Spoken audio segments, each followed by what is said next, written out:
Jorge Joestar, Chapter 3, Wounds. Majuku was missing, presumed dead, and it seemed my days of adventure had ended. I went to school, barely spoke to anyone but Mum, and had my nose in a book all day long, at school or at home. Even though I'd had no friends as a child and rarely went outside, I'd not been much of a reader. But being friends with Majuku and seeing how he used the information he'd learned to help him solve cases and increase the flexibility of his thought processes made me incapable of remaining ignorant. But I still hated studying. I never really took school seriously, so I couldn't really keep up with the other students. So I decided to start small, with novels. Mother had quite a collection of English novels overflowing our bookshelves. Since there was a detective, I started with Sherlock Holmes. But after visiting the scene of real crimes with Majuku, it just seemed so tame and stiff, so I gave up. I then tried Charles Dickens, or Oscar Wilde, and Emily Bronte, but it was H.G. Wells I fell in love with. The Time Machine, The Island of Dr. Moreau, War of the Worlds, The Invisible Man. All science fantasy, all terrific. They even made me like science. When Mum saw me reading a book on science, she suggested we hire a tutor. She'd never really been one for forced study or early bedtimes, but she had a keen eye to when I might be open to such a suggestion, so I didn't feel moved to turn her down. I had an idea who might be a good tutor. A girl Majuku and I had met in our last case, the one who'd helped us finally catch Xavier Cortez. Her name was Penelope de la Rosa.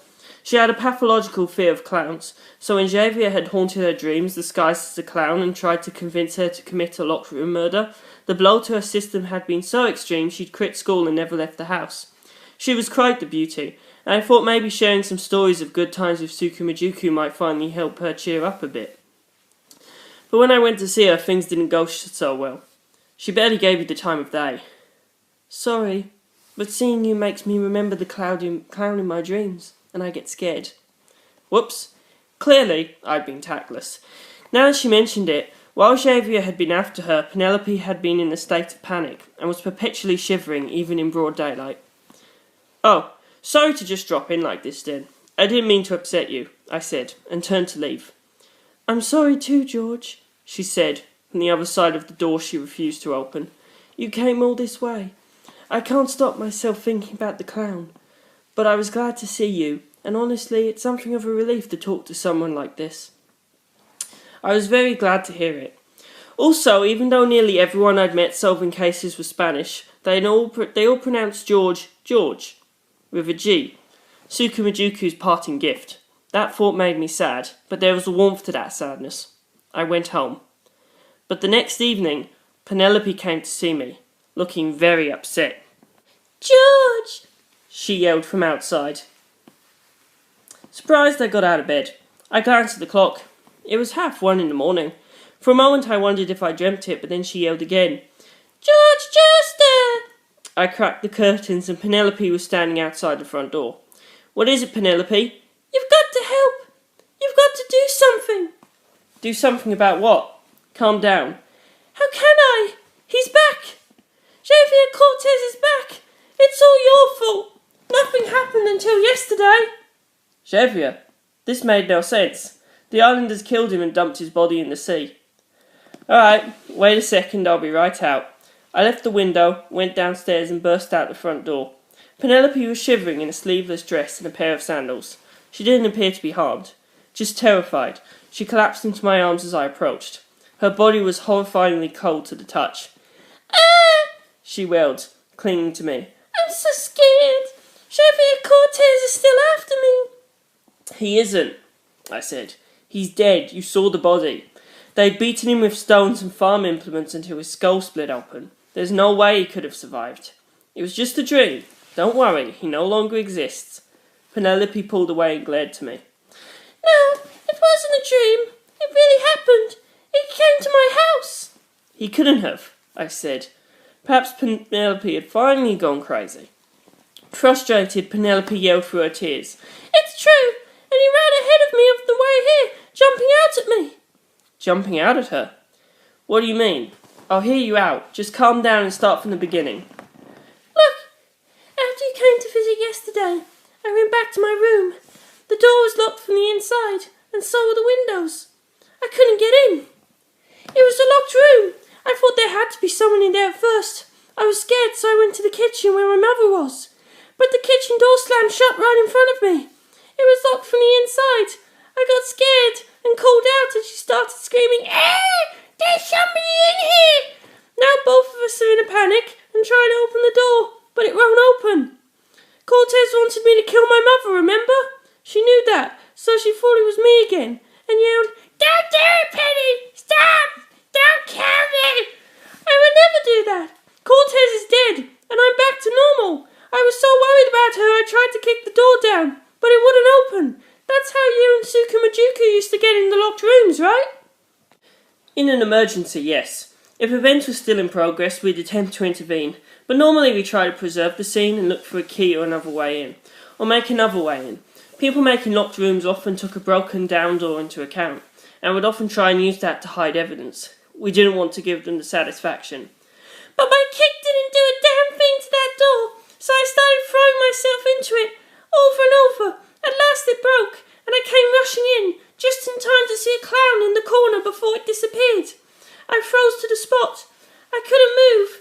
Mother was hiding behind the sofa, hysterical.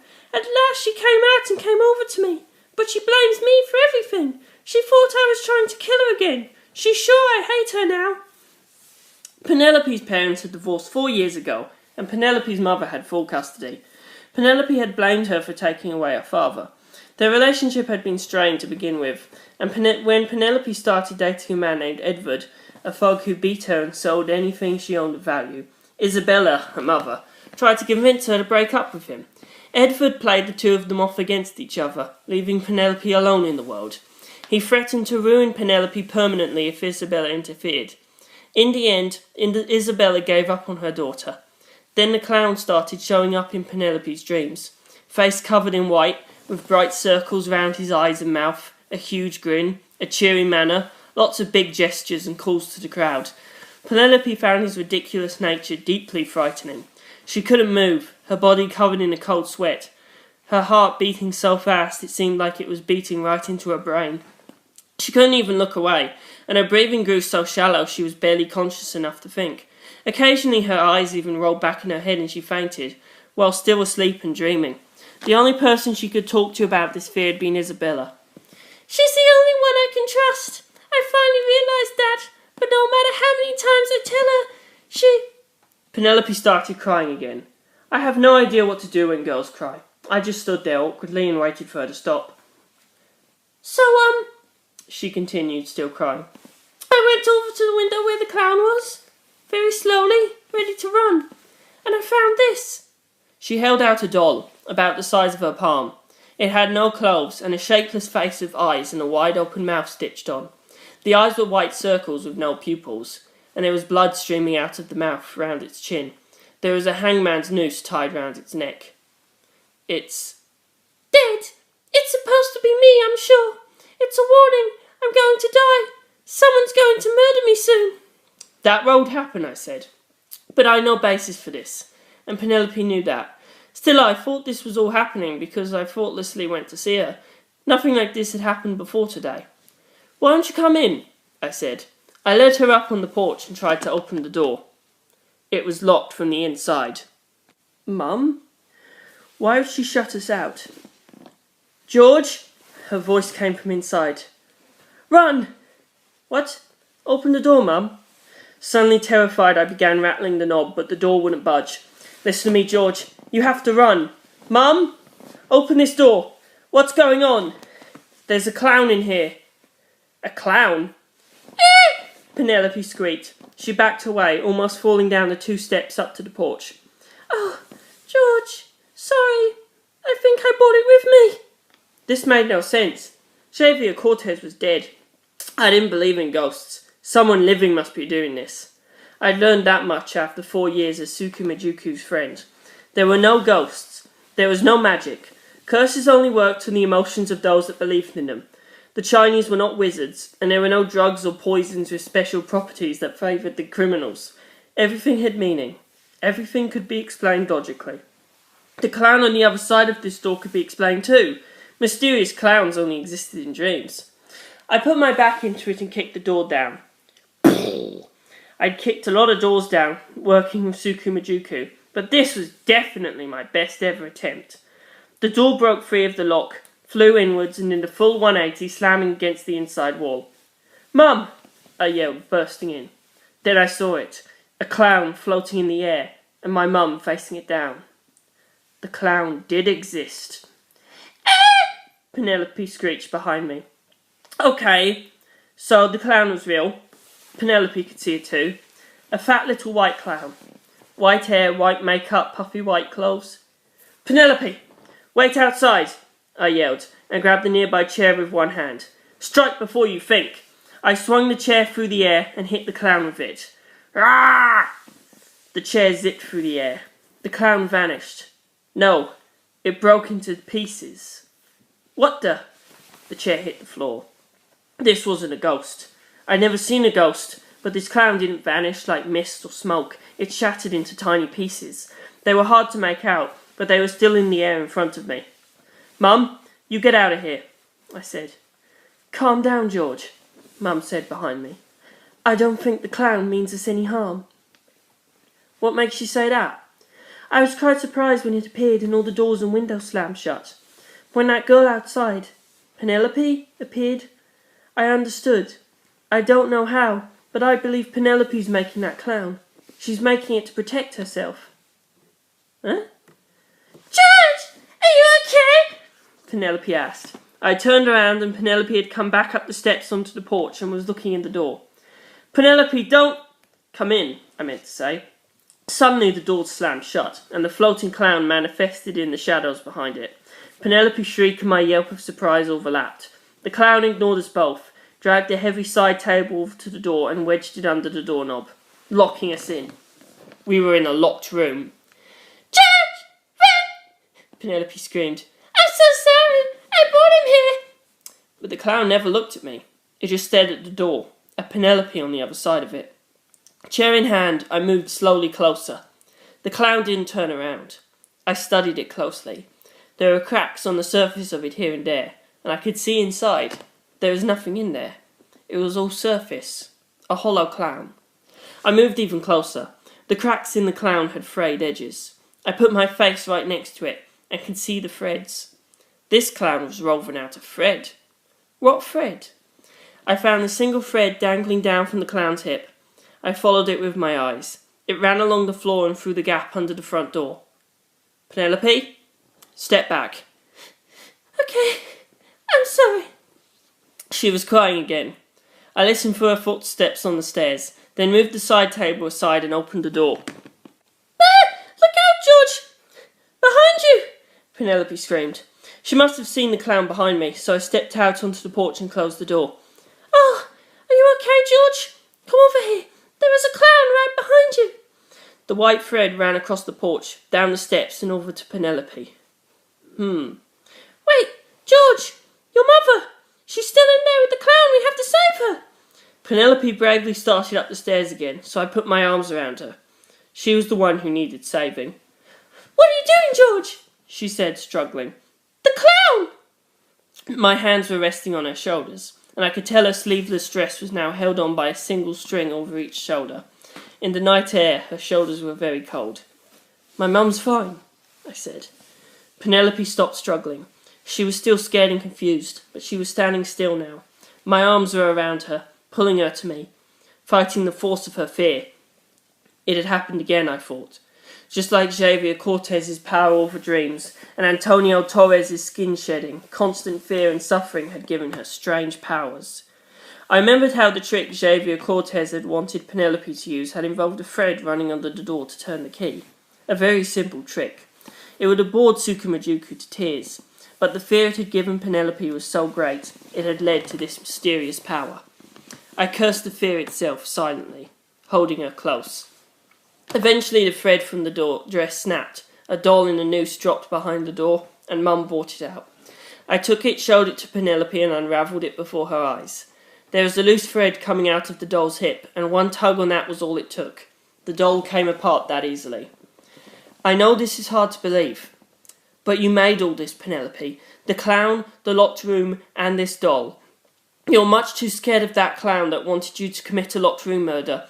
You couldn't take the constant fear, and it gave you a strange power, the ability to make locked rooms.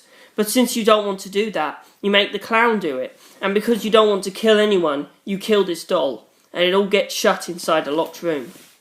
Penelope didn't believe me, of course. She couldn't see inside the physical locked room, or into the depths of her own heart. I just had to hope she'd get used to it in time. But wherever Penelope went, no matter what door she drew in near, her fear slammed it shut, made a locked room, a clown appeared inside, and a doll was hung. And that just fueled her fear. I got used to it quickly enough. I'd never been afraid of clowns or locked rooms.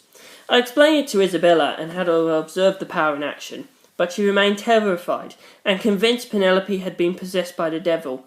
So I talked it over with Mum, and we decided to have Penelope come and live with us. Our house was probably the largest on La Palma, with plenty of rooms. Mum was a majority stockholder in a successful English company called the Speedwagon Company, so we didn't lack for money, and she ran a trading company of her own with ships and warehouses in every port in the Canary Islands. She hired Penelope to work in the La Palma office, and to be my tutor.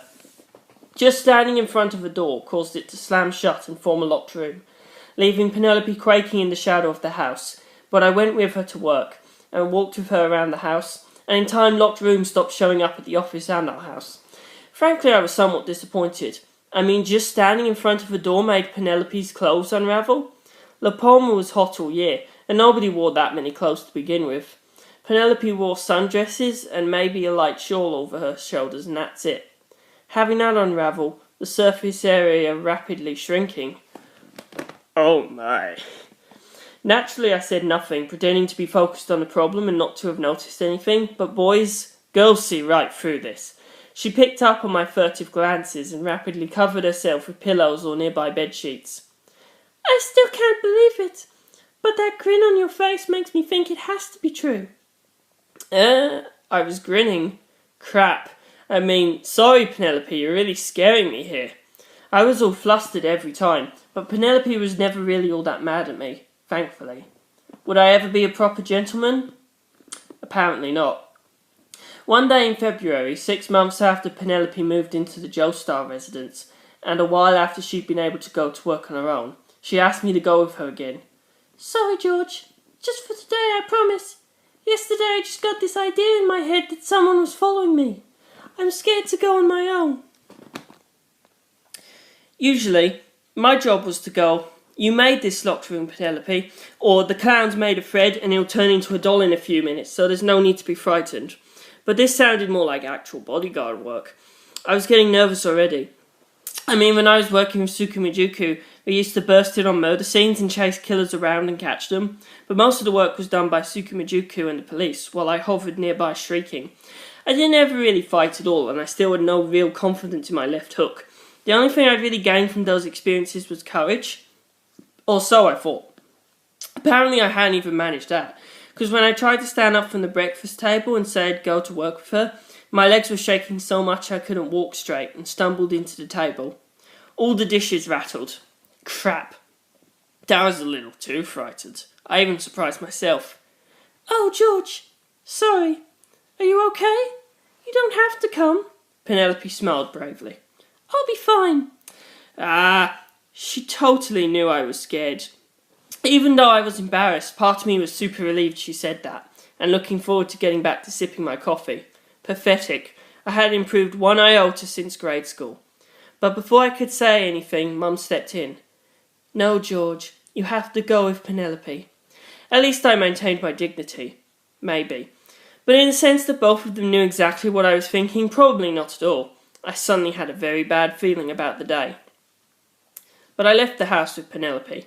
She thoughtfully chose to be super chatty to keep my mind off things, but my head was full of all the times Antonio's gang had come after me, and it felt like a dark cloud was hovering over my head, that I was sure it would bring bad luck.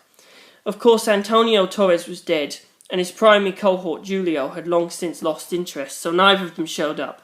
But on the way to the office, there was a road that cut through the middle of an open field, and waiting for us was Penelope's ex, the bad Edward Noriega. I froze to the spot, my mind blank. Penelope glared at him. Hey, Penny, long time no see. What? I just wanted to see how you were getting on. I don't want to see your face ever again. Don't say that. I'm dying here. You heard I was working for the Joestars, right? I'm not lending you money, and no matter what trouble you're in, you'll get no help from me. That's not it. I got no money, true, but I don't need that. I saw something strange. Strange? That word finally snapped me out of it. Edward was nothing like he'd been when Tsukumajuku and I last spoke to him, where once he'd been an alpha male and treated Penelope like his property. Now Edward was genuinely terrified, his voice shaking, his face pale. He was downright begging for Penelope's help. Come on, George, leave him be. He's a great actor, always was good at making people pity him. Penelope snapped. Really? Acting? This was a performance? Nah, I'm serious. Listen, please. I saw this creepy guy with wings. Shut up and go away. I was so scared. It was too dark to see his face, but he's after me. I don't care. Take care of it yourself. I just know he's gonna kill me, Penny. Have a heart. You gotta listen. He's like a moth in the night, tapping softly on the wall. Shut up, shut up, shut up! You never once listened to a word I said about the clown. Serves you right. I couldn't be sorrier about that. Honest. It was all my fault. So please, just stop a second. Don't go digging up the past. Listen, 2 nights ago I went out to see this girl I've been seeing, Prunella. I don't want to hear about it. You gotta listen. I don't love her anything like as much as I loved you, I swear. I don't care. You better stop or... Penelope was so angry now she stopped walking. How could she not be? When the case of Xavier Cortez broke, Edward had split without even saying goodbye. Even after Penelope had shut herself in, Isabella said she spent a while waiting for him to come back. And now he shows up, talking about his new girlfriend, even though he'd never bothered breaking up with his old one. The worst thing a man could do, let alone an ex. So I was lying in bed with Prunella when I suddenly woke up. Did you not hear me say stop? I don't want to hear it! Penelope roared. I knew how she felt, but her anger was so explosive it scared me. Come on now, just ignore him. Let's go, I said, trying to calm her down and pull her away. Then I saw her face. There were veins bulging on her forehead. Her lips were curled back, baring her teeth. She looked downright mad. This wasn't going to work. Penelope was beyond the help of words. But Edward was too wrapped up in his own affairs to notice. He was standing at the base of the bed, black as the devil, so quiet he hardly seemed real. Something red trickled down from Penelope's nose. Blood. She was so furious there was blood running down her chin. If you don't stop talking, I'll kill you, she said. I was too scared to try and stop her. While I dithered, there was a burst of wind around me. Had the wind changed? No, there was a rumbling below me, and the sound was moving, coming closer.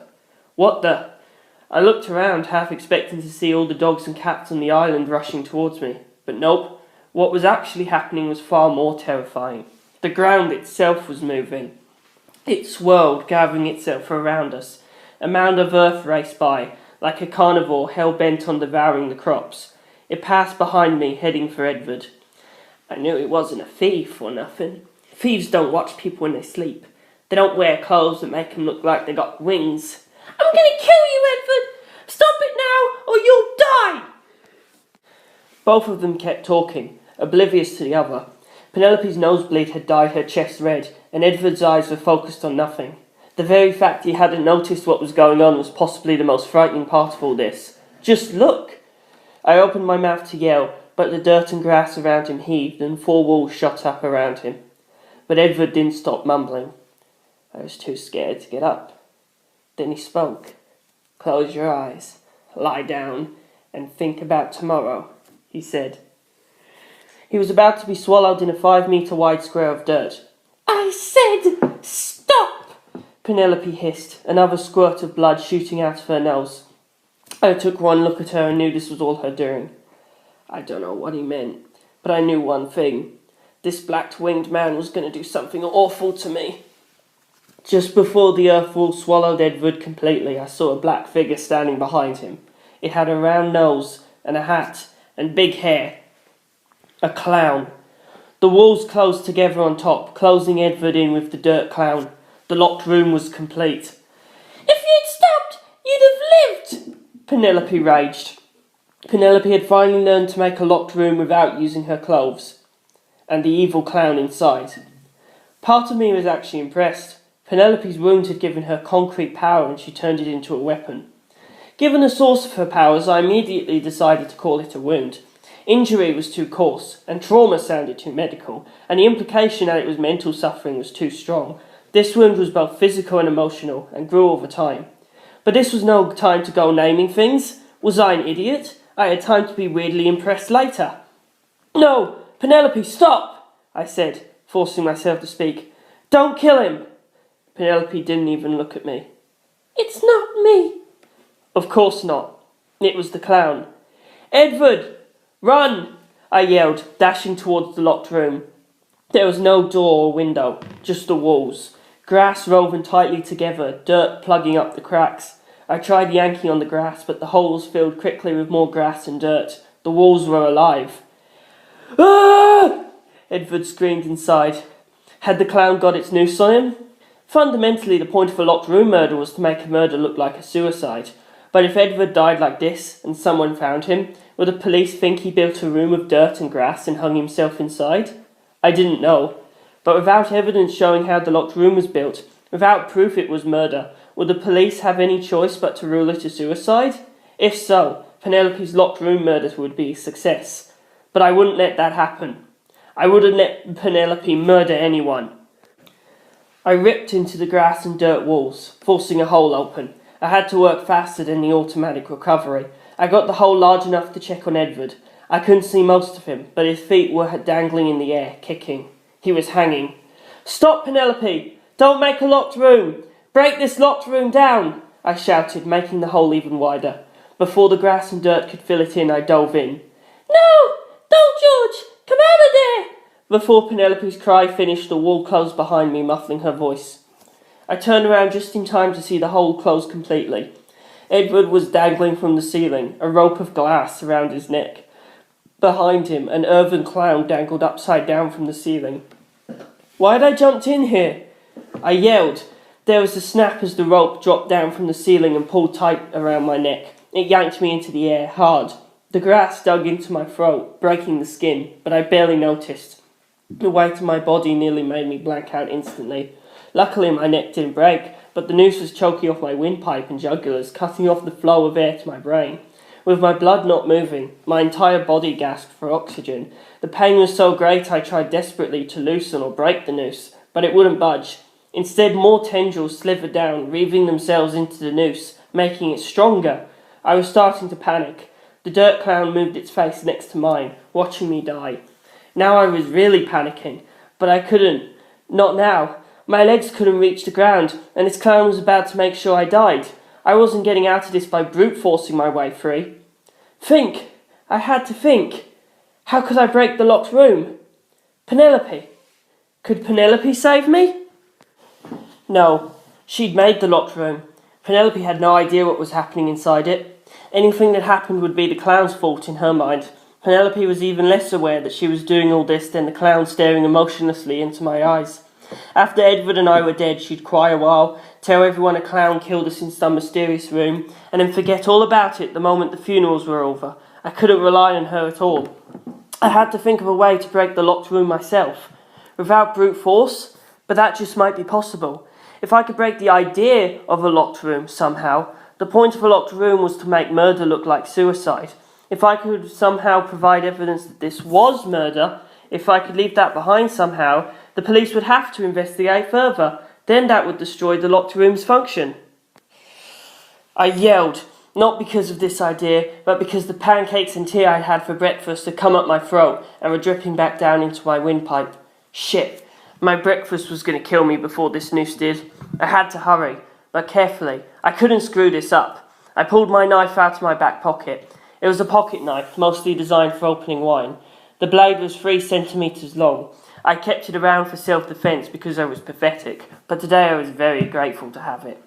I pulled my shirt up and stabbed the knife into my bare belly. I yelled, gargling the vomit in my windpipe. My vision was getting blurry. I could barely see. I knew the clown was still there, though. There was a shrill ringing in my eyes, and I was about to pass out entirely. But I couldn't panic. I had to write. Feeling my way across my belly with the knife, I wrote a message that the clown would have to read. Murder. Nice and simple. I barely made it. While I was writing the final R, I lost consciousness, and the world went black before my eyes. I saw a tiny light in the darkness, and wondered if that was the entrance to the afterlife. It seemed so warm. Should I jump on in? No, I wasn't done with this world yet. But just as I was starting to feel rather rapturous, my ass hit the ground, the ceiling opened, sunlight streamed in, and I threw up more than I've ever thrown up before. I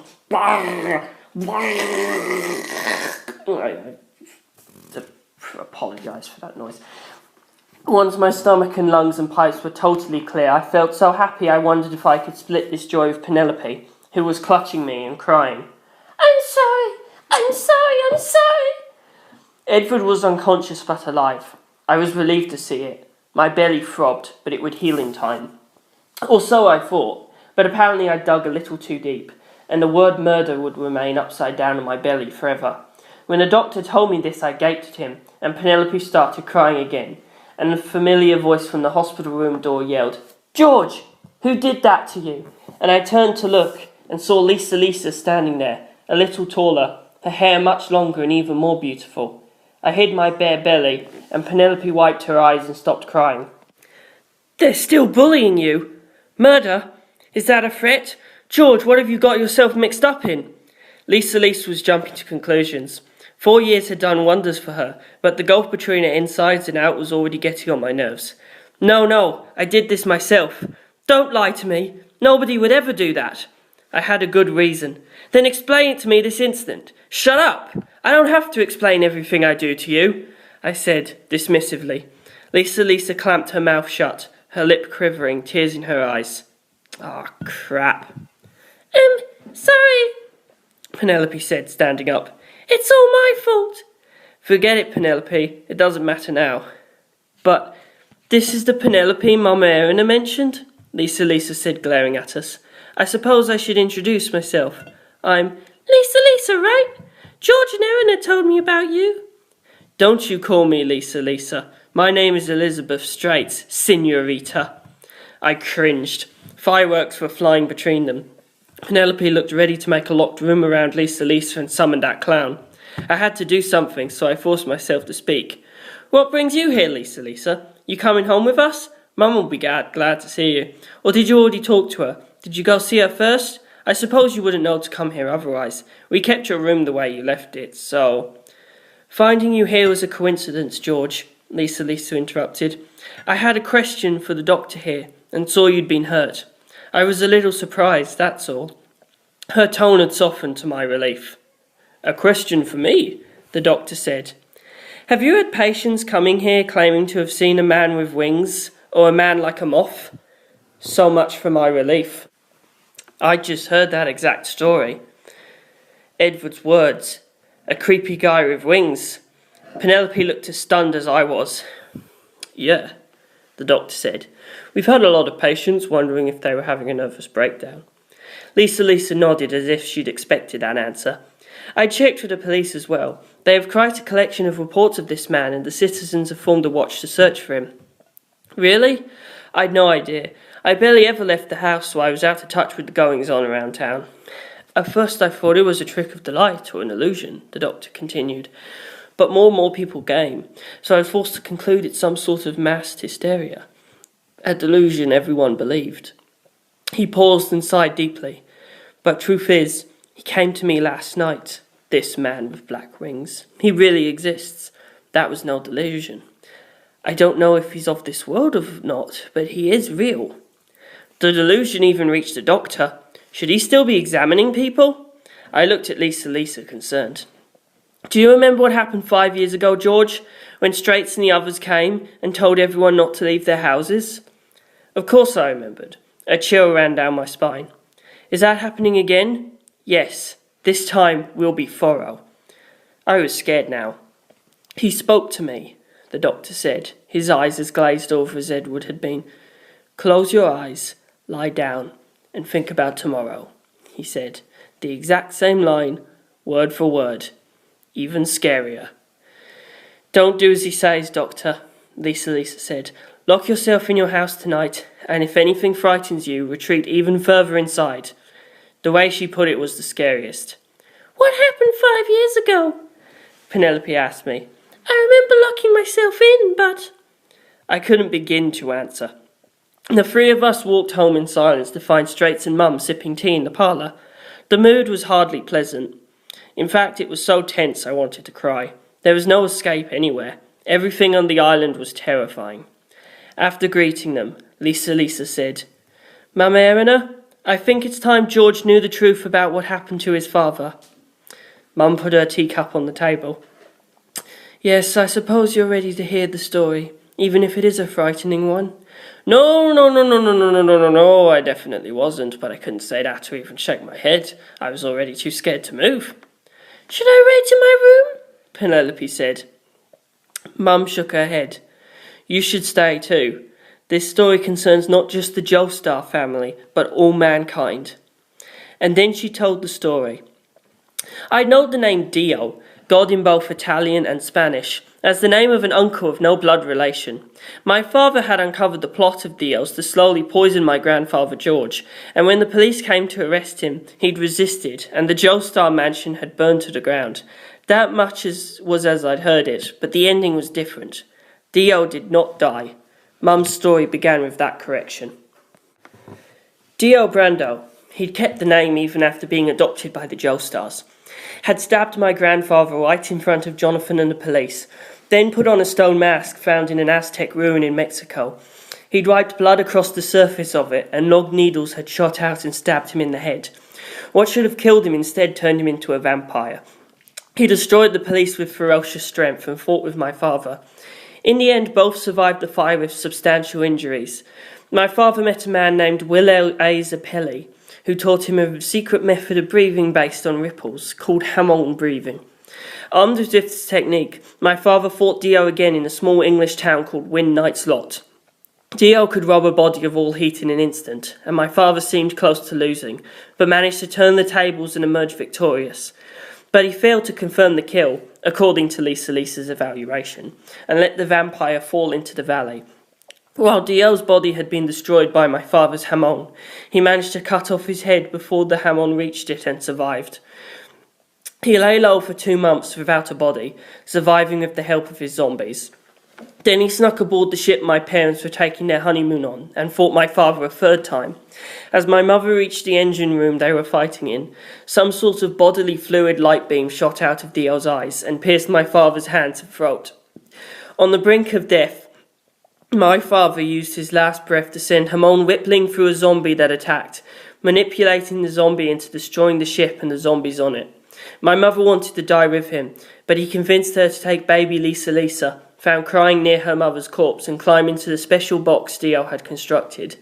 2 days later she was found floating in the box by some fishermen on the Canary Islands. When this long, insane story ended, Straits said, "Ever since Dio opened the long-lost door to the land of the dead, complex echoes of fate and casualty have led to dark powers rearing their heads in many lands, and we've been unable to stop the fallout from these completely. On this island, it seems another zombie or vampire has appeared, even though we thought we killed them all 5 years ago." I remember the sunlight turning Mr. Hernandez to dust, and the hamon Lisa had used to destroy Alejandro Torres and couldn't stop shaking. "This is an island," Lisa said. "Vampires and zombies can't come here by land. There are larger islands, more populated islands, but this is the second incident on La Palma. We're starting to wonder if there's a stone mask on this land." Lisa looked right at Mum. "Mama Erina, we have a question for you. We've spoken to the fishermen that rescued the two of us.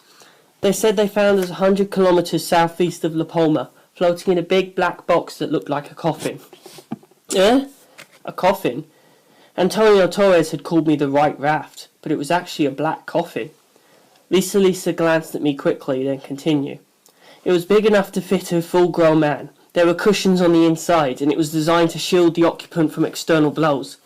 It sounds a little excessive for a coffin, but that's what the fishermen all called it. Was it a coffin, Mama Erina? I looked at Mum, and she seemed to be gritting her teeth against some pain. She stared grimly back at Lisa but didn't answer. The fisherman also said when you stepped out of your coffin raft, you had a baby, me, and something else, in a bundle made from fabric torn off the hem of your dress. They said you clutched it closely to you, and that it was about the size of a human head. The size of a head? Then Lisa thought it was a head? You didn't bring Dio Brando's head to the Canary Islands, did you, Mama Erina? Lisa asked. You wouldn't have left George's father's body on a sinking ship and brought a vampire's head with you, shielding it from the sunlight, right? There was a harsh gleam in her eye. This was what she'd meant by thorough. They were not even planning on showing mercy to family, but that question crossed the line. Mum would never leave Dad behind. Lisa, you're being ridiculous, I said. But Lisa never took her eyes off Mum. Why wasn't Mum saying anything? She could silence Lisa with a word. My desire to defend her was slowly giving way to anxiety. At last she broke her silence. That was not Dio Brando's head. Thank goodness. Of course it wouldn't be. Stupid Lisa. I was about to yell at her when Mum spoke again. That was the head of my husband, Jorge Joestar. For the first time in my life, I was scared of my mum. End of Chapter 3. Chapter 4. Morioh. To get from Nishiakatsuki to Morioh in the middle of the day took a good 6 hours, even using planes, trains and buses in the most efficient combination available. By car it was about 650 kilometres, which would take roughly the same amount of time. I was told of Tsukumajuku's death at 6:30 in the morning, so Tsukumajuku must have headed there shortly after I left him at the hospital. I'd be pretending not to be interested, or he'd found some reason to care after I left. That or someone else had taken him to Morioh to kill him, or after killing him. Although the corpse of a 16-year-old boy wasn't exactly easy to transport. How he got there wasn't the only problem. The body of a 16-year-old male wasn't small, and Tsukumajuku's body had remained largely intact. His throat had been slit so deep only a single layer of skin kept his head attached. He was found naked, wrapped only in a red diamond-shaped cloth. There was a broad axe slung over his shoulder, and he was found mounted on a bear. The scene was arranged to look like something out of the folk-tale Kintaro. Ever since I left Fuku, the lyrics to the Kintaro's children's song had been on an endless loop in my head. This was completely inappropriate, of course. The killer didn't arrange the scene like a joke. I think. I got off the train at Morioh station shortly after 1 p.m. and looked over the map of the town posted just outside the station gates. Deja vu. Had I been here before? I was sure I hadn't. Tohoku had the famous Nabahage detective, and he pretty much handled all of the cases that required someone like him, so I'd never been called up here. In elementary school we went to Nara and Kyoto, and in junior high we went to Tokyo, so this was my first trip up north. There were no tall buildings anywhere around the station, but there was a lot of foot traffic, and rows of nicely turned out shops and cafes. It was both peaceful and lively. The city had been well planned. There were no telephone poles in sight, and plenty of rooms for pedestrians and cars. There was a car stumping for the upcoming election in the roundabout by the station, but they kept the speaker volume to a respectable level. Kumotaku, Morioh's son. Kumotaku, Star of the North. Kumoi Takumu asks for your vote. I was hungry, so I stopped by a restaurant near the station had the miso tongue beef. A local delicacy, apparently. It was good. Beef tongues both thick and softer than I'd imagined, Tsukumajuku. May you rest in peace. When I finished eating, I took stock of my emotional state. I'd only known Tsukumajuku a few hours since I'd witnessed his entrance into our world, and was basically the only person alive he knew. There'd been nobody else to report his death to, and I was basically here to bury him. In light of this, I decided not to try the sweet sesame dumplings the stall near station was hell-bent on convincing tourists to buy. I hailed a taxi and headed for the Arrow Cross house, where my strange visitor's body had been found.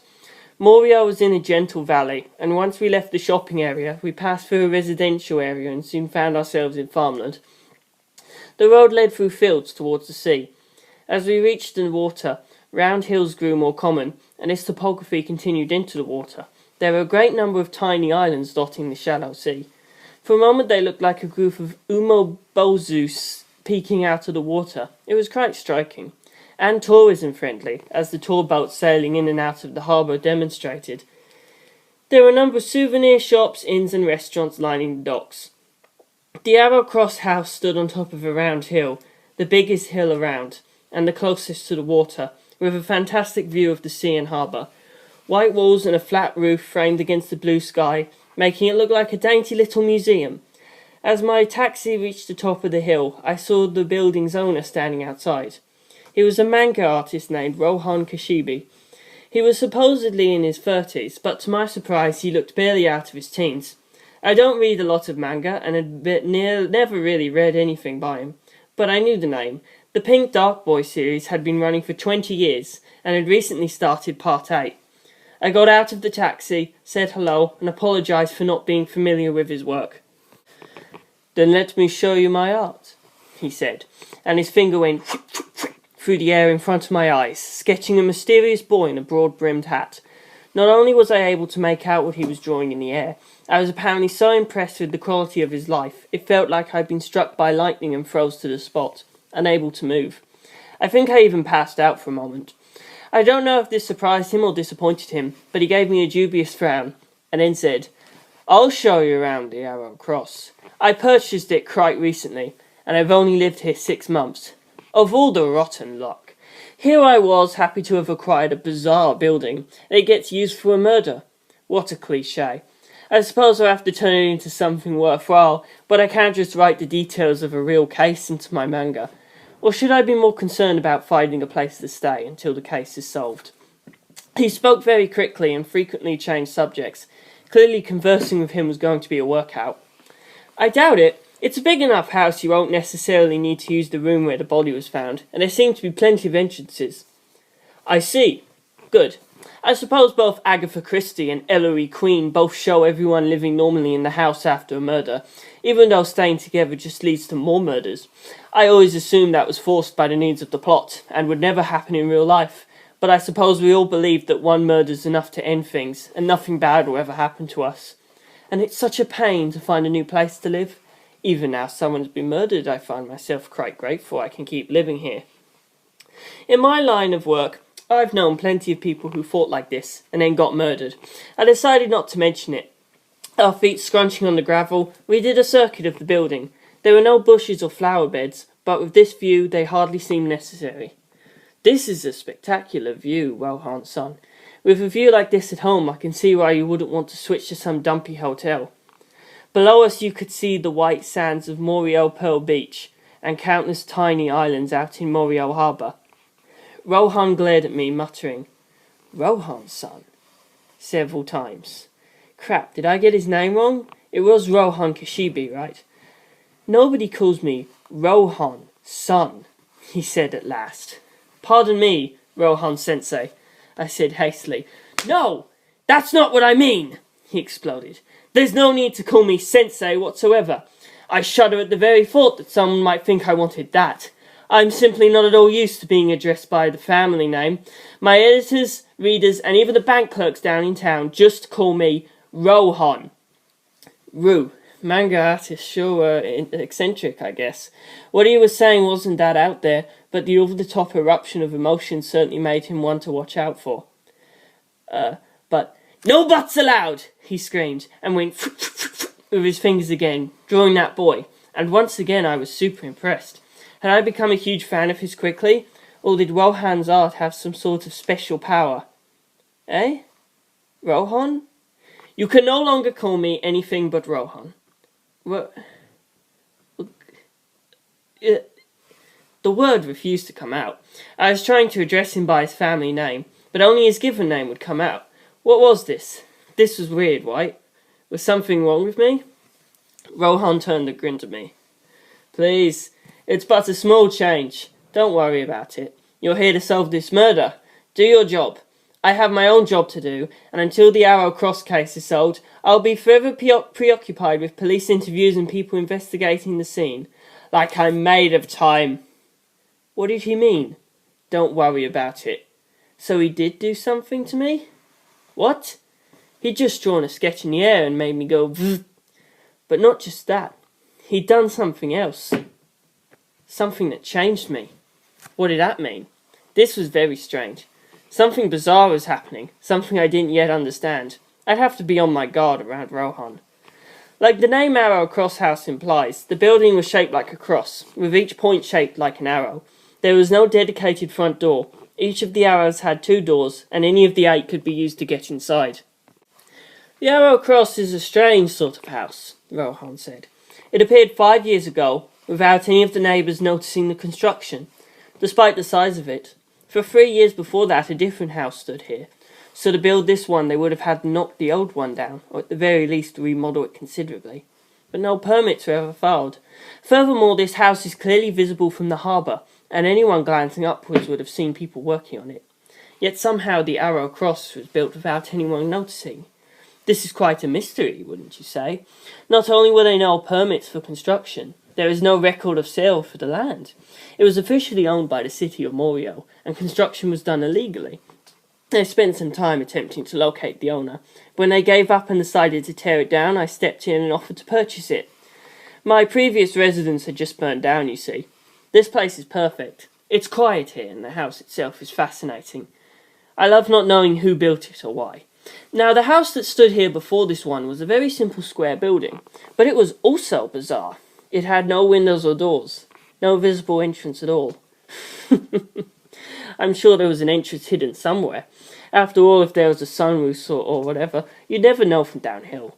Although that does beg the question of why they'd wish to obscure such a glorious view. At any rate, that square house, the neighbours called it the Cube House, supposedly was moved here from a town called Nishiakatsuki in Fuku. How that rumour got around without anyone having any idea who owned the house, nobody knows. Eh? Nishiakatsuki? That's where I'm from. I know, Rohan purred. How did he know? It was the police who had called me to let me know Sukumajuku was dead, and when I'd called Rohan, I'd have no reason to mention my current address. I suppose he could have heard my name on the news, but I was a minor, and had already had death threats from several psychos, so the most specific information available given about me was always from Fuku.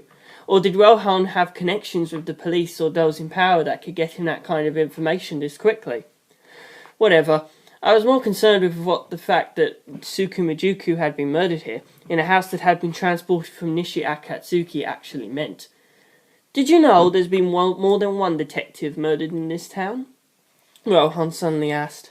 More than one? Really? I suppose you wouldn't know. The first one happened in the middle of the night. The news has only just started talking about it. You wouldn't have had much chance to watch TV on your way here either. Tell me, was that boy, the one killed in my Arrow Cross, was he a detective too? He had said he was. Yes, although he was from far away, and what cases he handled. I knew perfectly well. He'd solved 15 locked room murders in 1904 in the Canary Islands in another world, but bringing that up here would just confuse things. I'm not sure, but he was definitely a detective. I see. So then he's one of the serial detective murders. Who else was killed? Do detectives all know each other? If it might come as a blow to you, perhaps we should step inside and let you sit down first? I'll be fine. The only detective I've met is Sukumajuku. Oh, in that case, a man named Hakokuyuku Sachiari, and a girl with a very strange name, Neko Nyan Nyan Nyan. I'd heard of both. They were both Tokyo detectives. We stood outside one of the Arrow Cross's doors, and Rohan told me how Hakoyuku had been found across Morioh Harbour at Boingi Cape, seated on a giant stuffed sea turtle. Neko had been found in town, near a strange-shaped stone called Angelo Rock, surrounded by stuffed dogs, cats and pheasants. Hakoyuku had died of alcohol poisoning. A large quantity of sake had been injected into his bloodstream. Neko had suffocated from the massive quantity of dumplings jammed down her throat. They'd clearly been made to look like Ueshima Taro and Momo Taro, while Sukumajuku was Kintaro. A serial killer killing detectives. That meant I might be targeted too. Let me show you to the scene. The forensics people have been and gone. I've looked it over thoroughly myself, but didn't touch anything. Rohan took me through a door on the east side of the Arrow Cross. Inside was a large triangular sunroom, with large bay windows on both exterior sides and the ceiling. The walls and floor were all painted white. It was rather bright. All the furniture was in exquisite taste, and were it not for the bed in the middle, you could easily mistake it for a furniture store, or an unusually elegant manga shop. There were books on the table, shelves and floor, but not the books of photographs or other decorative books you'd see in furniture stores. They were all manga. Feel free to keep your shoes on anywhere in the house. This is the east sunroom, which I use as a bedroom, Rohan said, leading me out into a carpeted hallway. It had no windows, so the moment the door to the sunroom closed it seemed very dark indeed. I had the silhouette of the bed and cabinets burned into my eyes, and had to blink furiously the whole length of the hall. Doors to either side led to the bathroom and toilet. At the end of the hall was a very large square room at the centre of the Arrowcross house. Every house I'd ever been to used large open rooms like this as a place to entertain company. But not this one. This is where I work, Rohan said, leading me in. It was at least twice the size of the sunroom, windowless, dark and gloomy, with nothing in it but a single tiny desk perched right in the middle. There were pens and ink on the desk, arranged in neat rows. The walls were bare, with only the doors leading to the other arrows breaking the monotony. The only lights came from the chandelier on the ceiling and the smaller lamp on the desk. With such a great view, aren't you tempted to work in one of the sunrooms? I asked. Not at all, Rohan snorted. Much too bright, and my work requires no view. Okay then. I could swear he'd grumbled about the cube house wasting the view, but whatever. Rohan led me across his study, down another hall and into the north sunroom, the scene of the crime. The light hit my eyes, which felt like they'd been slapped by the soft hands of a child. It had seemed bright when I entered his bedroom, but now it actively hurt. Walking through the dark halls and workroom hadn't helped, but there was also nothing in this sunroom except for the giant bear. The bear's brown fur and the bloodstains on its back and the floor, Tsukumajuku's blood presumably, were almost a relief in the sea of white. I looked over what was left of the Kintaro display, waiting for my eyes to adjust to the light. I don't use either this room or the southern one. This one gets too cold in winter, and the south one gets too hot in summer. I only need a bedroom and a workroom to begin with. At most, a guest room for editors to stay in when they come to see the sights, Rohan said, shielding his eyes from the light. The murder itself doesn't bother me. I'd like to clean the place. The police won't let me. Have to keep the scene intact, they say. They took your friend's body and the axe with them. The bear was so big they left it here, but they'll be back for it eventually. Yesterday and last night they found 2 other dead detectives, and then this morning a third, your friend. They're rather busy. They're forming a special team to deal with things. I had them leave a copy of the crime scene photographs and the forensic data, if you'd like to see it. He had them leave it. What led to this arrogant streak? It didn't seem to be just a personality thing. It was like he'd gotten used to the world bending to his will. I did want to see the photographs, though. Rohan bought a notebook computer, rested it on his arm, and showed me the screen. I took a closer look. Tsukumajuku's handsome visage was ashen. He was seated on the bear's back, and both his body and the axe were wrapped in wire, fixing him in place. He was leaning slightly to the right, I think. His head was tilted in that direction, leaving the gaping wound on display to his left. I could tell Rohan was studying my reaction to these images, but it didn't bother me. He didn't mean to be insensitive. He simply wasn't aware how transparent his expressions and body language were. We may not have known each other long, but it was already clear Rohan was an odd bird, but not a bad one. "Notice anything, detective?" he asked with a mocking lilt. Then again, he always sounded like that, so I didn't take offence. From the state of his body, nothing of note. Oh? Nothing about the Kintaro thing? The others are Ueshima Taro and Momotaro, of course. True, I don't suppose you have pictures of those crime scenes too. I do. Impressive deduction, detective. I suppose. Rohan quickly opened more images on the screen. But why would the killer pose them like this? It's hardly a professional opinion, but it seems like rather a lot of work. Gathering all the stuffed animals, decorating them, even matching the method of murder to the theme. If you had the bear already, then the dogs, monkeys and pheasants would be easy to get.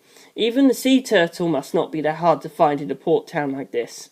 But getting a stuffed bear is quite tricky. There's no bears around here. That's why they had to use a polar bear, and finding the polar bear was likely the inspiration for the whole stunt. Polar bear? This is a polar bear? Rohan asked. You didn't notice? Small head, long neck. It's obvious. Ursus maritimus, the polar bear. The scientific name was given by John Phipps in 1774. Huh. That should narrow down the owner then, even more than owning a normal stuffed bear. But this is your bear, isn't it? Heavens no! There are no polar bears in my manga. If there was, I might consider buying one, but more likely I'd just go to the zoo, or find some place with a stuffed one on display. No need to own it personally. Do they even sell stuffed polar bears anywhere?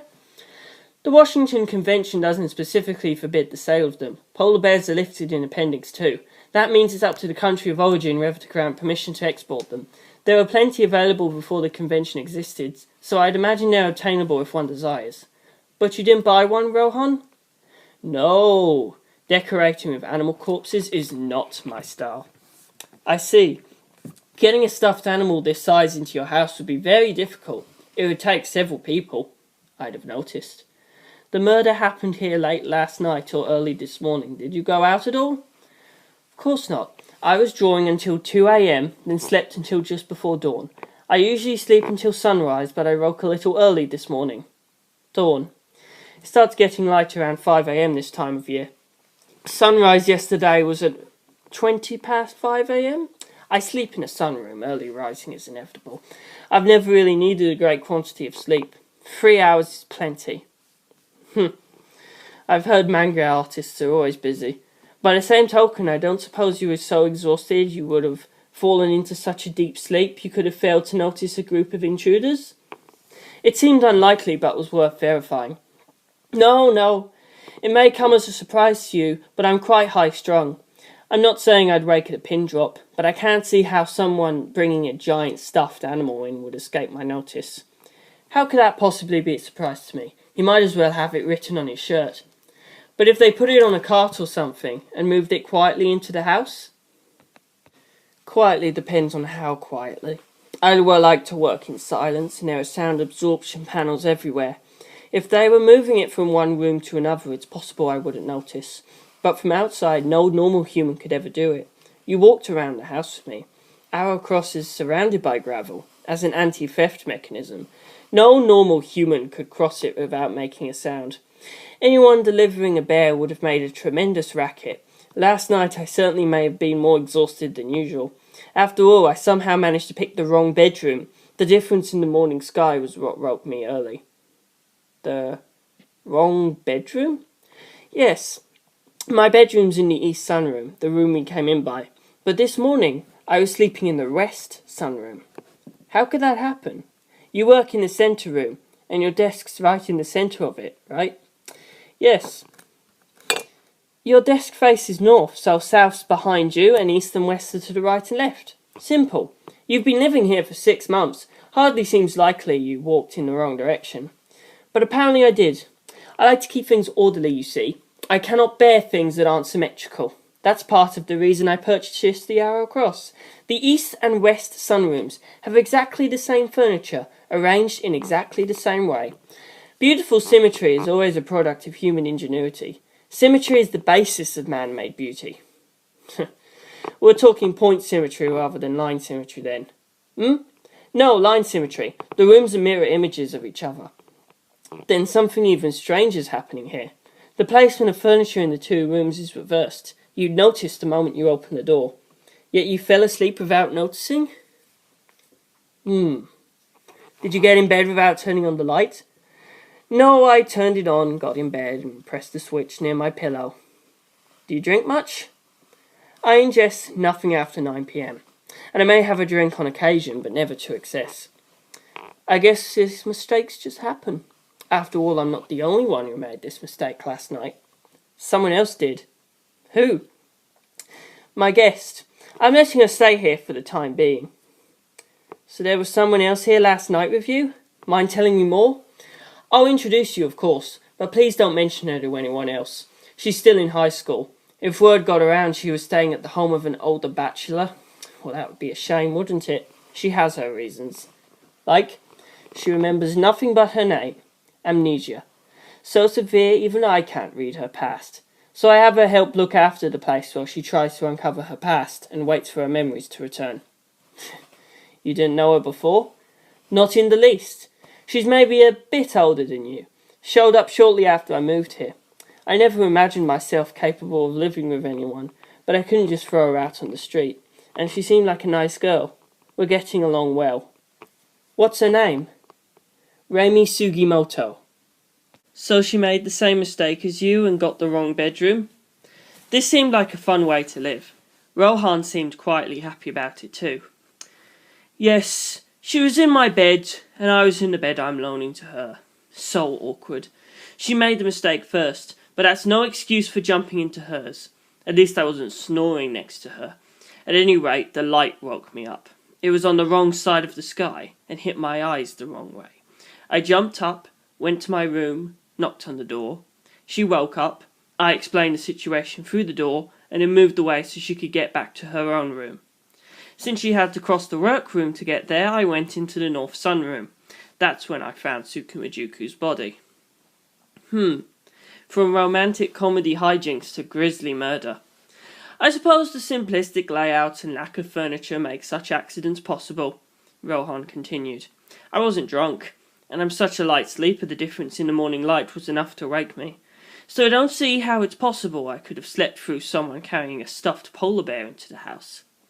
There's no need to think about that anymore, I said. Huh? Rohan blinked at me. This room mix-up was bothering me.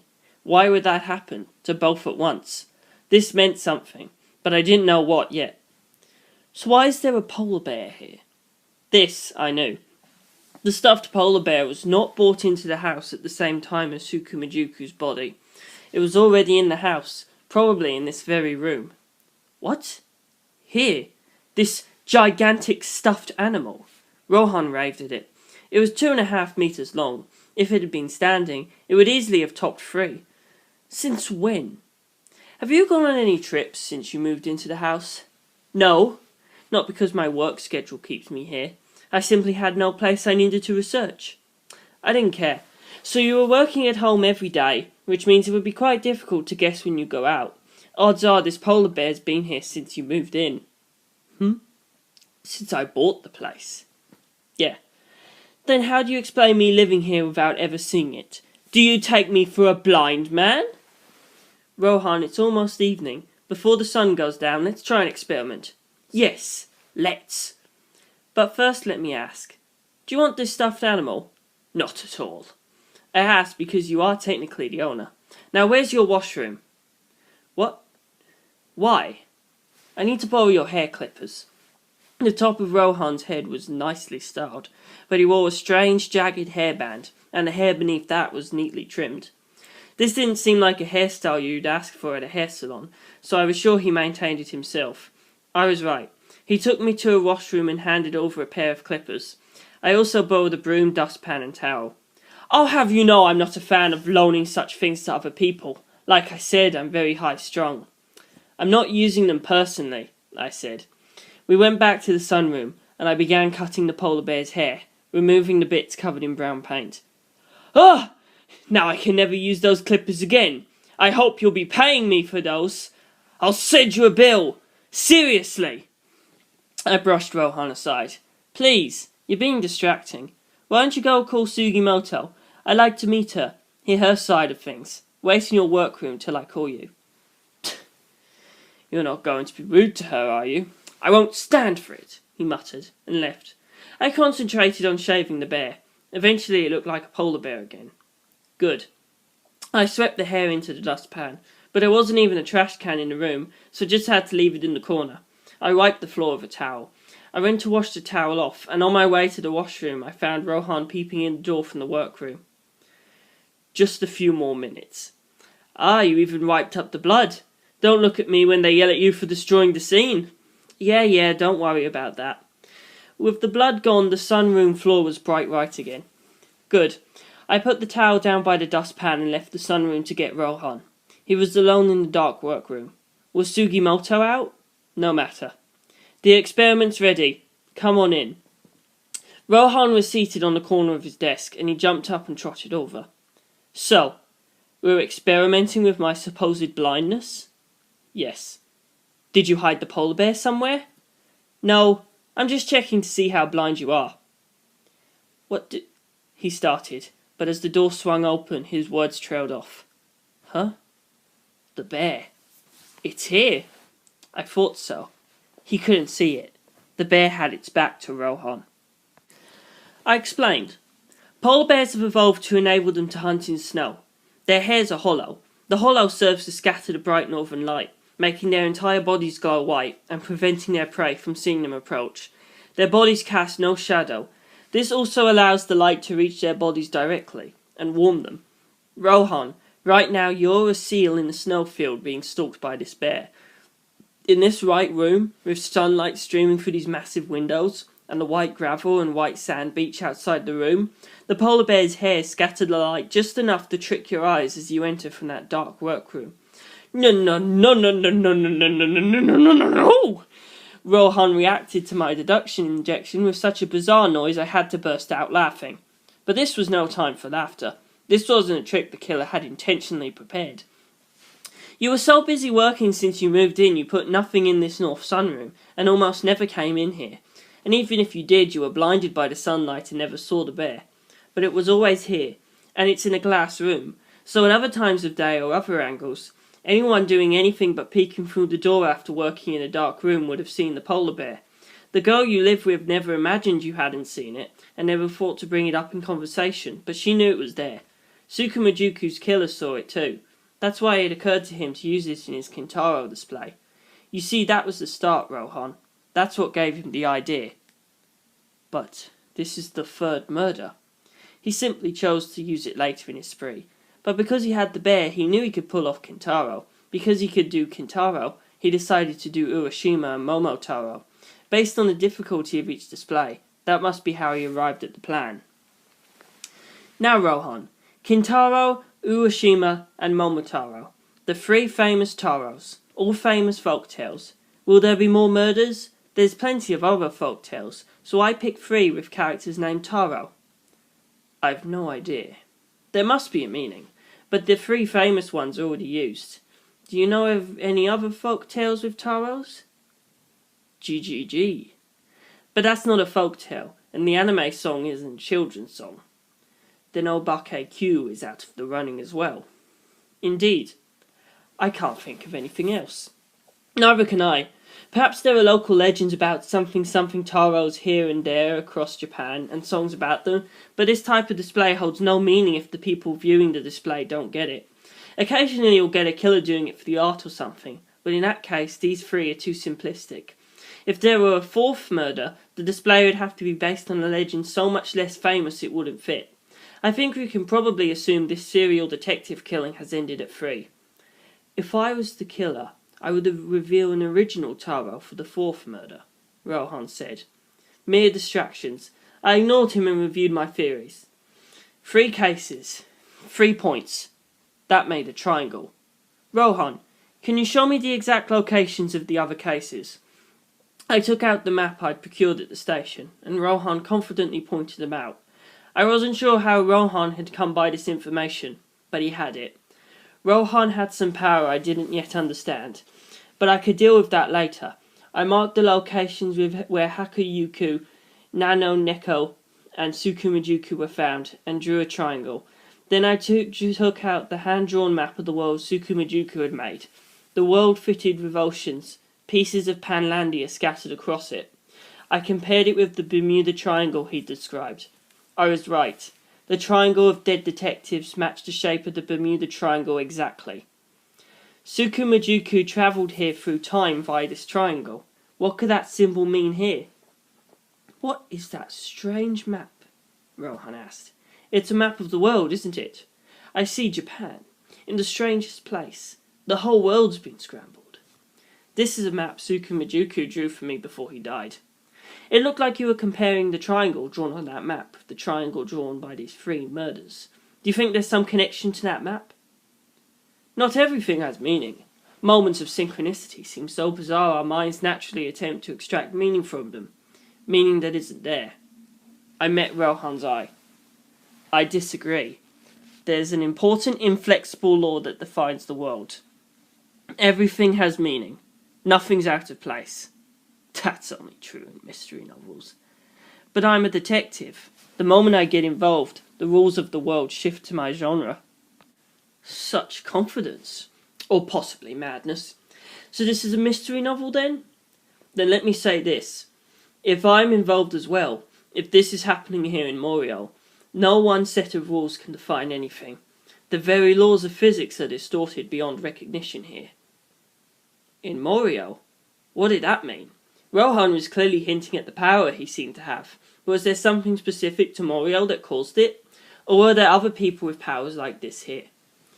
Rohan, you have a power of some kind, right? Mr. Joestar, you realise Arrow Cross and the room in which Tsukumajuku was found technically form a locked room? Rohan asked, ignoring my question. Eh? What's that got? What point was there to the room being locked? The state of Tsukumajuku's murder made it perfectly clear he'd been murdered. The body was carefully posed, and it was the third case. In no way would it be mistaken for suicide. Being a locked room means nothing here, Rohan said, so he hadn't ignored my question. Because the laws of physics don't apply? Exactly. There's a fair number of people in this town who could kill Tsukumajuku from a distance and create the locked room. Could you do that? Yes, I could have Tsukumajuku himself lock the room, paint the bear right, strip, wrap that triangle around himself, climb on the bear and cut his own head off with an axe. Of course I would do no such thing.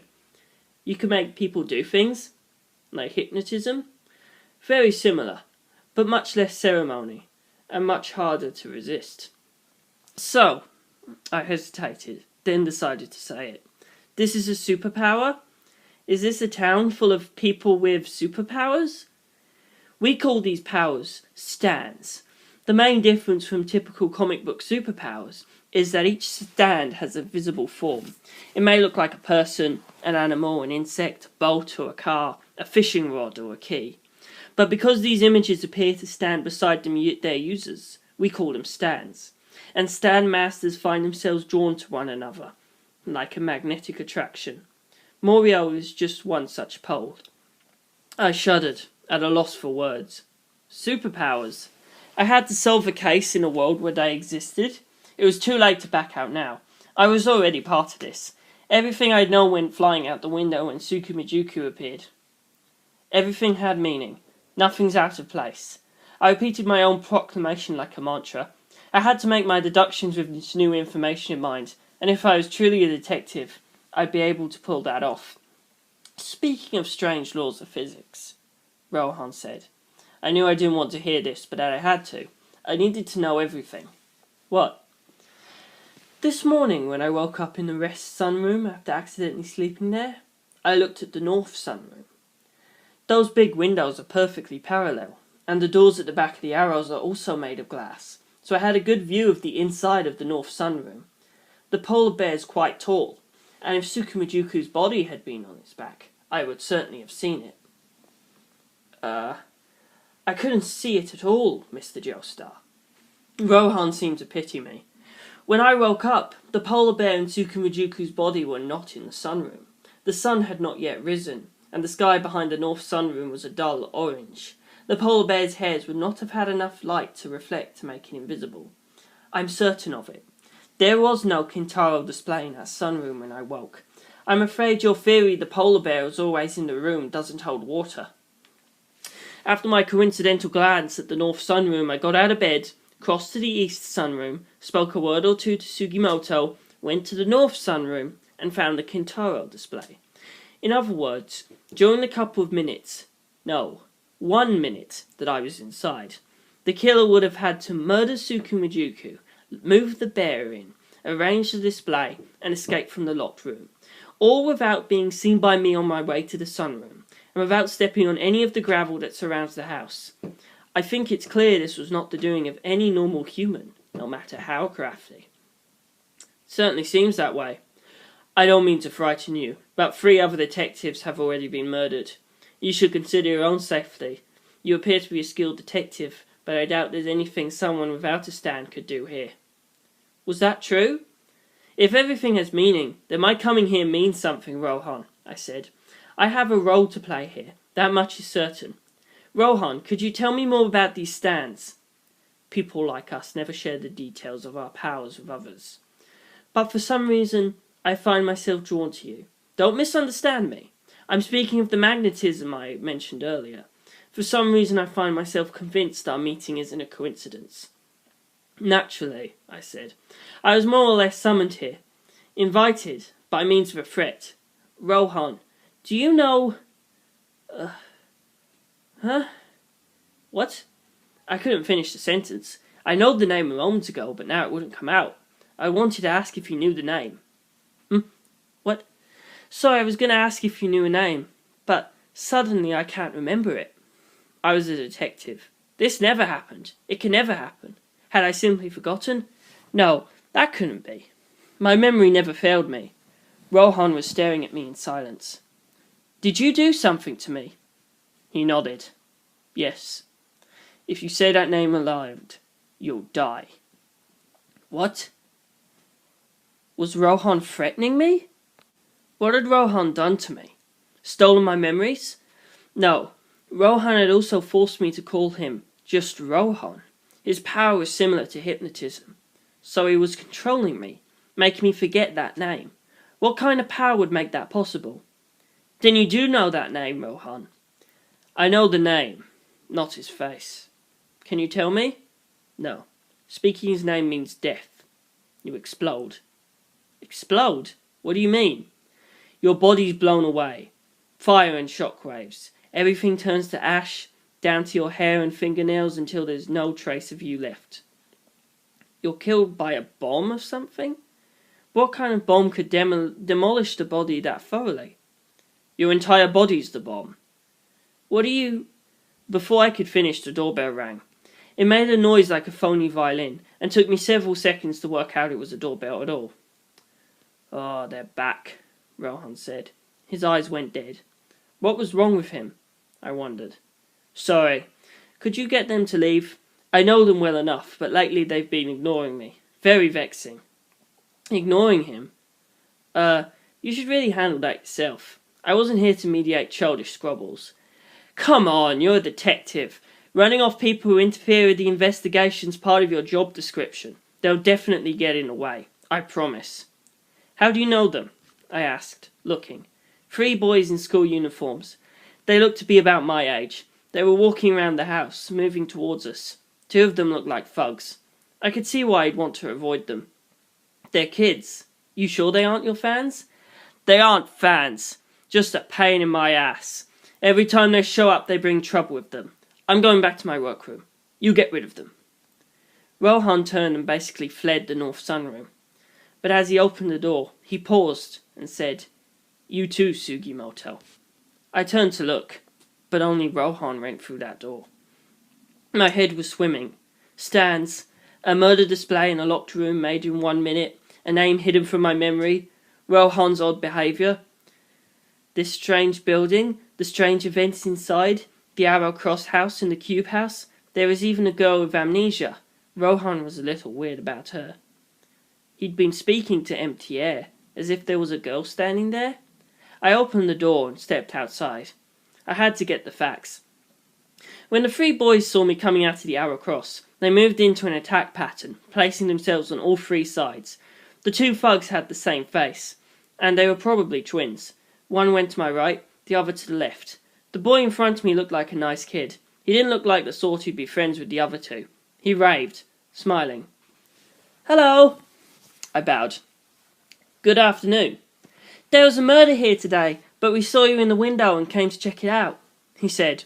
He was smiling, but also watching me carefully. Let me introduce myself, I said. My name's Jorge Joestar. I may be only 16, but I'm a detective. 16? So are we. A detective?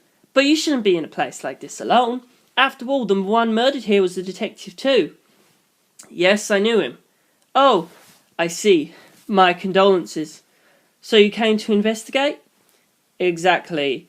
You are friends of the owner, Rohan Sensei.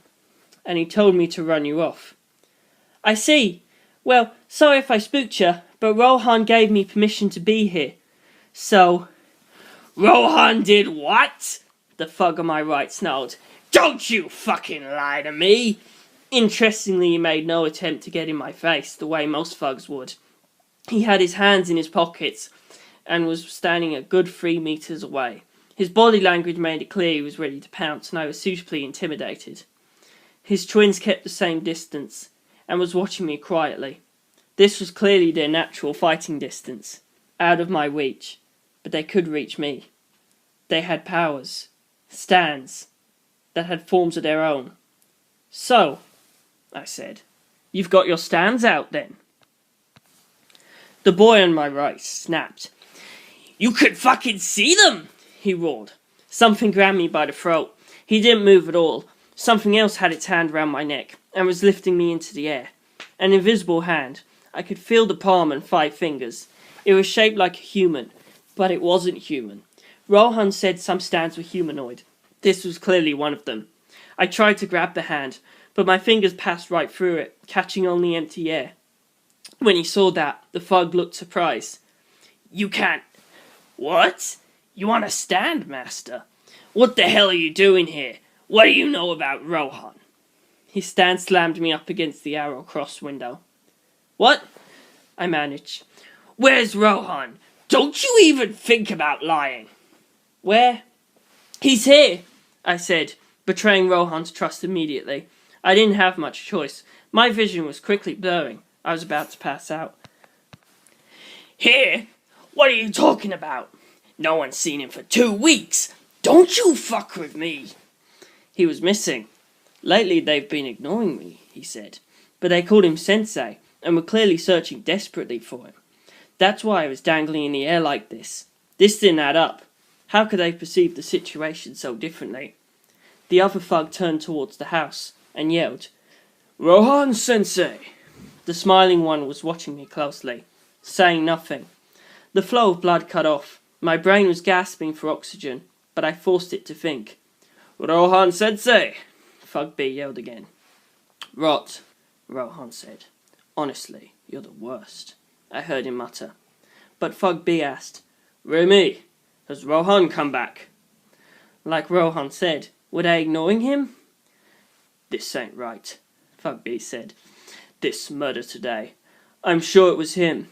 It's not safe for you to be here alone, Remy." I started sliding higher up the glass. "Eh? But he's suspicious, Remy," Thug A said. "Eh? Why did he say eh?" Like he was responding to something Remy said, but I hadn't heard her voice. Couldn't see her at all. I tried to turn my head and get a better look. "See, Mr. Joestar?" Rohan sighed. "They're the worst." Thug A spoke over him. "None of us know what he looks like." He turned to look at me. "You could be pretending you're a detective, but you're really Kira Yoshikage." "Oh," I thought. The invisible hand round my throat vanished, and I fell to the ground, almost laughing. I remembered. That was the name. How had I forgotten it? Wait, what was it again? The gravel crunched under my knees, and I coughed violently. Thug B ran over to me. "Fukushigi. Where are you, Fukushigi?" That's a weird thing to say, I thought. Then he grabbed me by the shirt and dragged me to my feet. "So you are a stand master," he yelled. I had no idea what he meant until I looked around. Thug A was gone. "What the hell did you do to Fukushigi? Bring him back right now, or I'll retire you on the spot. You've got 3 seconds. 1? Apparently Fukushigi was Thug A's name, the one who'd been strangling me. And his sudden disappearance had made Thug B jump to the conclusion I'd attacked him. He seemed frightened. "Wait, I have no idea what..." I saw Rohan standing next to him. "Rohan, you saw it. Say something." Thug B saw me looking over his shoulder and turned to look. He sprung back quickly, angrily. "What are you talking about? You're mixed up in his disappearance, aren't you?" "What? What the hell?" "Jesus," Rohan said. "Your brother vanishes and you're still keeping this practical joke going? What an asshole." No, he wasn't ignoring Rohan. Thug B couldn't see him. "He's in on it! Koji! Me! Get back! Where's Fukushigi? Tell me right now! 2! Thug B screamed. The other boy stepped back, keeping a close eye on me the whole while. I looked around. They kept talking to Sugimoto Arami, but there was no sign of her. But she was here. I just couldn't see her. I will fuck you up! I understood now. Time's up! Get ready for a beating! That's what I'm best at! When the invisible hand was around my neck, I'd been pressed up against the Arrow House window, and I'd fallen straight down. But that window was a good 2 meters behind me now. All right, little dog. Prepare to get put down, Fugby said, stepping back away from me. Like Fukushigi, he had other ways to attack, and kept his distance when he fought. Wait! I can find Fukushigi! What? He yelled, but he held off the attack. I stood up. I'm the detective Jorge Joestar. I can solve this case. It was a little theatrical, but it bought me a few more seconds. The other boy behind Fugby was calm, but equally tensed, equally on his guard. Rohan looked a little shaken, but mostly just fascinated by what was going on. None of them seemed to be acting. I'd seen through the lies of many a killer, and my lie detection was honed to perfection. None of them were lying. What they said they saw was the truth. That meant Sugimoto Arami was here, even if I couldn't see her. And if the four of us hadn't done anything, Sugimoto Arami must have spirited Fukushigi away. But not to harm him. She was Rohan's housemate and seemed to be friendly with these boys as well. So she hadn't made him disappear, she'd hidden him. Where? How? What had happened? Fukushigi had vanished. I had hit the ground. The ground I'd landed on was 2 meters away from the window I'd been pressed against. When Fukushigi vanished, she didn't throw me aside. The hand was just gone and I dropped straight down, to 2 meters away. But my back had been pressed against the glass when he vanished. The very laws of physics are distorted beyond recognition here.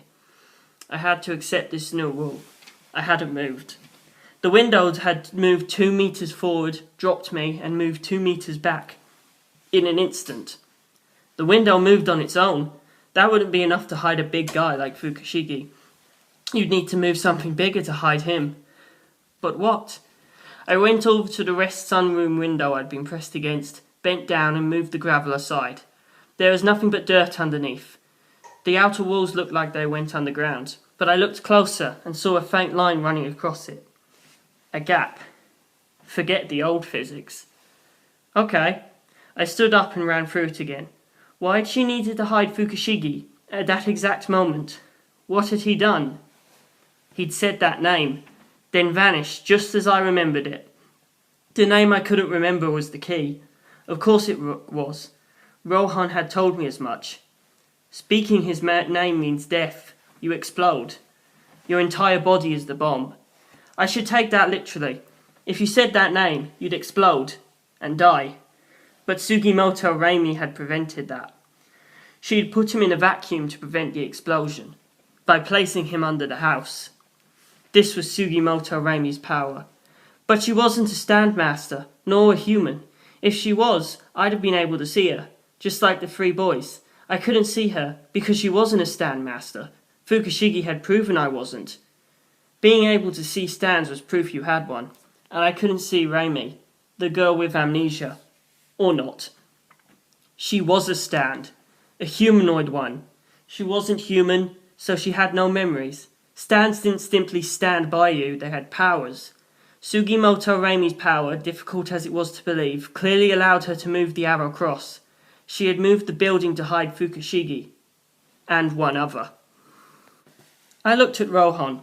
He spent most of his time at home, not meeting anyone, and hadn't realised the girl he lived with wasn't human. He was grinning, enjoying this turn of events, but he was invisible too. I could see him, but the 3 boys couldn't. If standmasters couldn't see him, he wasn't a stand. He was something else, not a stand but not alive, but not dead either, hidden just like Fukushigi. How did being under the arrow cross keep Fukushigi and Rohan alive? Was there oxygen down there? I didn't know, but it didn't matter. The laws of physics didn't apply. What mattered was that both were alive. If she'd intended to crush them to death under the arrow cross, she could have just let them explode. But if both Rohan and Fukushigi were trapped between life and death, why was Rohan standing in front of me, talking? Because he was a manga artist and had deadlines. Too worried about his schedule to die if you killed him. Rohan, I said. Fugby looked for him again, but couldn't see him. You can use your stand to control people, or change their nature? He nodded. I can. That's the power of Heaven's Door. Was that the stand's name? Whatever. Okay then, first can you make it so I can see stands? Rohan stopped smiling. Are you sure? There are some things you're better off not knowing, not getting involved with. I nodded. I'm a detective. I need to know all the facts. If stands are a fact of this case, then I have to see them to know them. All right. I admire your gumption. Then I shall open your doors. Heaven's Door! I'm not entirely sure it was strictly necessary to shout his stand's name like a fighting move, but he drew his manga artists, and I went zzz. But this time I saw it, my face peeling away like the pages of a book. Oh! I yelled. Rohan said. My stand lets me turn anyone who sees my character into a book. I can read everything there is to know about you, and write new orders or facts into your pages. Ha ha ha.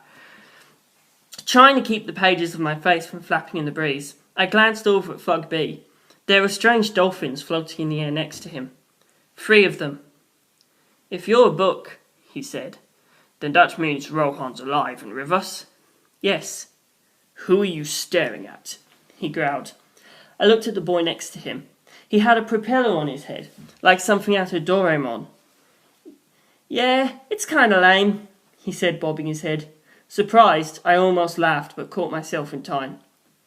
What was the missing boy stand like? Why should we tell you? His brother snarled. I need all the information to solve this case. I'm trying to find your brother. The propeller boy filled me in. Fukushiki's stand was named NYPD Blue. He was a good cop, but had a foul mouth and an abrasive personality. Apparently he was a New Yorker to the core. Finally, I looked at the attractive girl next to Rohan. She looked a little older than me. I could see her at last. I apologise for the delay, Sugimoto Reimi. My name's Jorge Joestar. She smiled and said hello, but her voice shook. She was scared. Of what? Of the others finding out that she was a stand? She must have seen the hesitation in my face. Don't worry, she said. I don't know if the truth is always the best course, but misunderstandings and lies will get us nowhere. She ended with a smile. She was quite beautiful. The best course? Those words were gospel to me. Sugimoto reached out and took Rohan's hand and said, Right, Rohan? Huh? What's going on? He said, turning bright red. I was suddenly jealous. Of course, I thought. She was worried about this delicate manga artist. I took her at her word. Rohan, next use Heaven's Door on these boys. Boys? Fugby said. You're the same age. He grumbled. Make it so they can see, not ghosts exactly, but astral projections.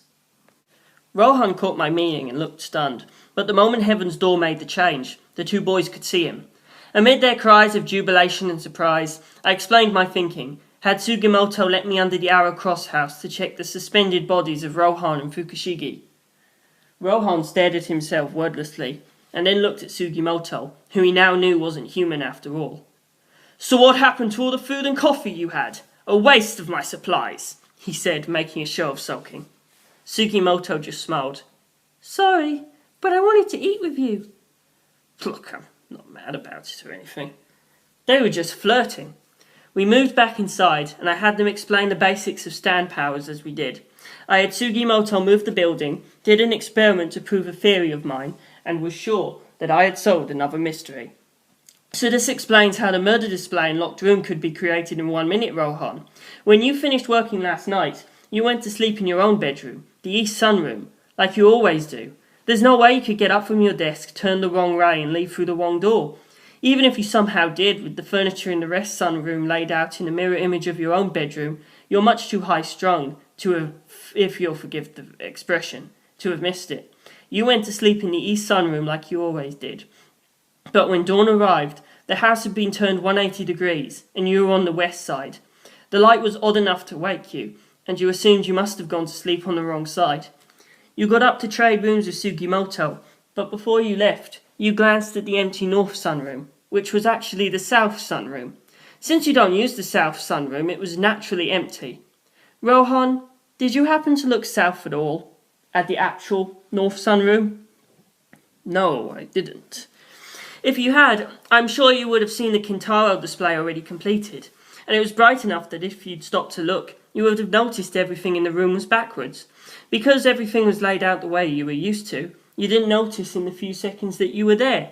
The only thing out of place was the position of the sun.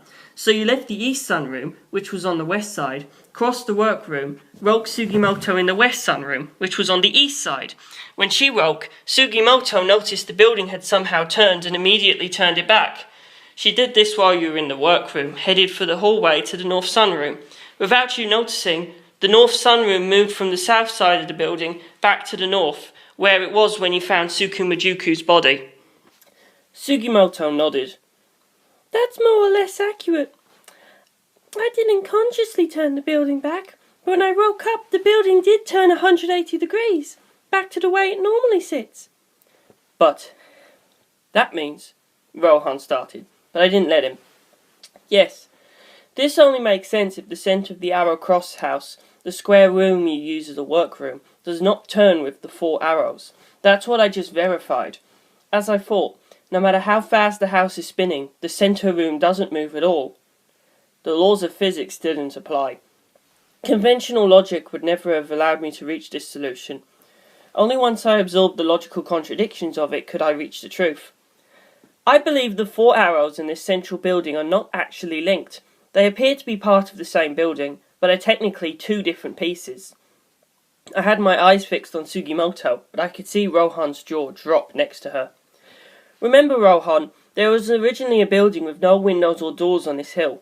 Later on, without anyone noticing, it became this building. It wasn't rebuilt, it was remodelled. The Arrow Cross was built around the cube house, but the original building remains, and you work inside of it, right? Sugimoto seemed very impressed by the accuracy of my deductions. Wow, you're absolutely right. In other words, Sugimoto's stand power was originally shaped like Cube House, but 5 years ago it changed shape to Arrow Cross House. This sort of thing happens with stands sometimes, doesn't it, Rohan? Sudden changes or evolutions occur to both the stand and stand's abilities, right? Yes, nothing like that has happened with Heaven's Door, but it is possible. Thug B, Nijimura Morioh Taisu, was waiting outside. His weird-looking dolphin stand, Grand Blue, was originally only 1 dolphin, but now it was 3. Things like that happened. And during the fight with the killer, whose name I was better off not remembering, a similar thing had happened to his stand, Killer Queen. When they first encountered him, all he could do was touch things, turning them into bombs that he could detonate remotely. Then it could split part of itself off into a bomb that could track its prey automatically. Sheer heart attack. And now it had a new power, Bites the Dustu, which could make people explode if they so much spoke his name. Unless they defeated this killer, or somehow got him to turn off his third power, Rohan and Nijimura Fukushigi would have to stay under the Arrow Cross, away from oxygen. I do have some questions, I said. When you were shaped like Cube House, what power did you have? Sugimoto hesitated. Sorry, I don't remember. I suppose you wouldn't. Sugimoto Reimi was a stand with the power to move the Arrow Cross house. She replaced whatever personality, I guess, the stand attached to Cube House had. I see. Then it seems you sleep at night like a normal human. But during that time, what happens to the Arrow Cross? In other words, does it frequently turn on its own, like it did this morning? Well, I'd be asleep, so I wouldn't remember. But this is the first time I've ever woken up and found the building turned. Interesting. There are a few details we hadn't yet clarified, but I also had to catch Tsukumajuku's killer, figure out how they made the locked room, and search for the killer whose name must not be remembered. I was about to proceed when Nijimura Morioh Taisu came into the room. Sugimoto, why are you moving the house? He asked. We went outside, and the Arrow Cross house was rocking back and forth. It had been impossible to tell from inside, but it was as if the building sensed something wrong, and was thrashing wildly to get our attention. This isn't me, Sugimoto said. I looked around. From looking at the building and the land around us, it was hard to tell, But once I looked up it fell into place. The clouds in the sky were matching the movements of the house exactly. But it wasn't the sky that was moving. The ground was moving, and the Arrow Cross house was staying perfectly still. The polar bear was pointed due north at all times. "It's like a giant compass," I said. Joji threw up into the air on his Doraemon propeller. Blue thunder. A chasm had opened along the borders of Morioh, and it had split off from the mainland. It was now an island floating on the sea, headed north along the coast of the Japan Sea. We all stood stunned after hearing his report. We were all surprised. "It may not be the best time," Rohan whispered in my ear. "But what sort of person are you?" I didn't know what he meant, so I had no answer. "I've been wondering if I should say anything," Rohan continued. "But like Sugimoto said, you're a detective, and you seem to have what it takes. So I'll tell you the truth. When I used Heaven's Door to read your book, all your adventures as a detective in Nishiakatsuki were listed under the heading forgery." "Huh?" "Behind your left ear, I found the real account. It was very short. Born in 1889 in the Canary Islands off the coast of Spain, became a pilot in the English Air Force and fought in World War I. Murdered in 1920 by an Air Force general. That's all it said. I've never met someone with real and fake books, and the real contents are very strange. England and the Canary Islands don't exist. And 1889? You were born 123 years ago, and died 92 years ago. If this is truly your real life, how old are you?" End of chapter 4.